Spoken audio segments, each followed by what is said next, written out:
For advertisement, call 8125893028. Our Gmail maxtvtelugu@gmail.com. Max TV ప్రేక్షకులకు నమస్కారం. ఈ రోజు మనతో పాటు ఉన్నారు వంజారావు క్విక్ మ్యారేజెస్ నుంచి వనజారావు గారు.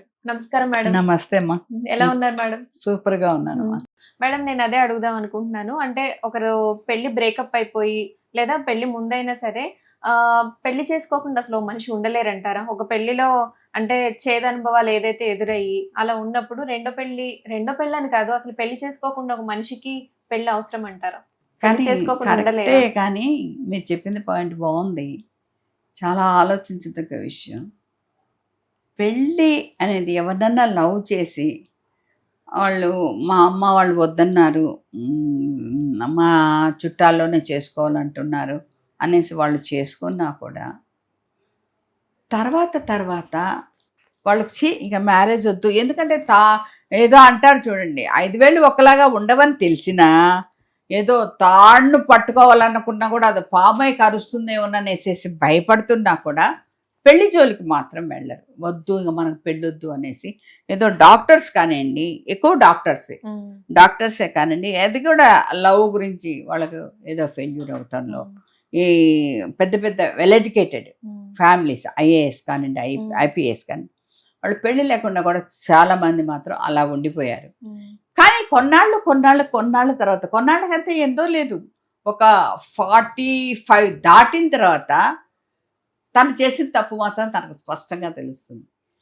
ఈ శూన్యత అనేది, ఒక వైరాగ్యం అనేది ఇంటికి వచ్చేగానే తన వాళ్ళంటూ ఎవరు ఉండరు, నా వాళ్ళంటూ ఎవరు 45 ఏళ్ల తర్వాత మాత్రం ఖచ్చితంగా మాత్రం ఆ లోటు, ఆ వెలితి అనేది స్పష్టంగా తెలుస్తుంది.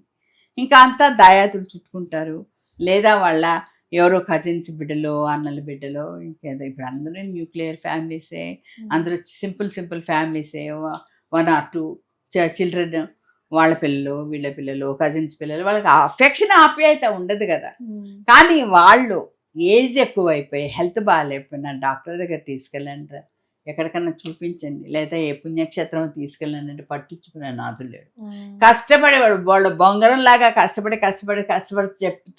తెచ్చి పడేసేంత వరకు ఆహా ఓహో అనేసి వాళ్ళ ముందర ముఖస్థుతిగా పొగుడుతారు. కానీ తర్వాత వాళ్ళకే తెలిసిపోతుంది మనం చేసిన తప్పిదం ఏమిటి.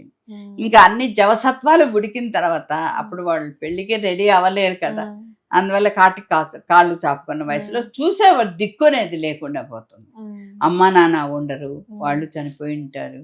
కానీ ఒక నిరాశ, ఇంకా వాళ్ళకు వృద్ధాశ్రమాల్లో ఉన్నాయో లేదో, వెళ్తున్నారో లేదో, కానీ ఆ ఆస్తులు అంతస్తులు కూడా ఉండవు, అన్నీ వీళ్ళు కొట్టుకొని పోయి ఉంటారు.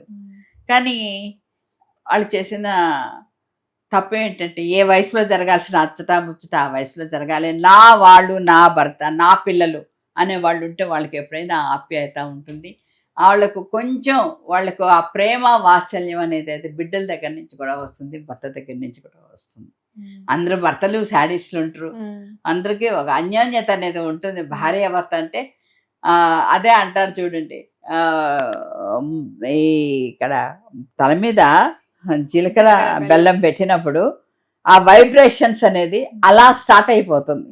అందువల్ల అలా ఉండిపోతాయి. కానీ తనకెవరూ లేకుండా తను ఎవరికో పెట్టా, తన గురించి ఎవరు తెలుసు, మా వాళ్ళు ఇచ్చారు, మా అమ్మ వాళ్ళు ఇచ్చారు అంటారు. కానీ మా అత్త ఇచ్చింది, మా మేనత్త ఇచ్చింది, ఇంకెవరో ఇచ్చారని ఎవరో అనుకోరు, తలుచుకోరు కూడా వాళ్ళు పోయినా కూడా. అందువల్ల మంచిగా చేసుకొని ఒక ఇల్లు వాకిలి చూసుకోవడం. ధన్యవాదాలు. సరేమ్మా.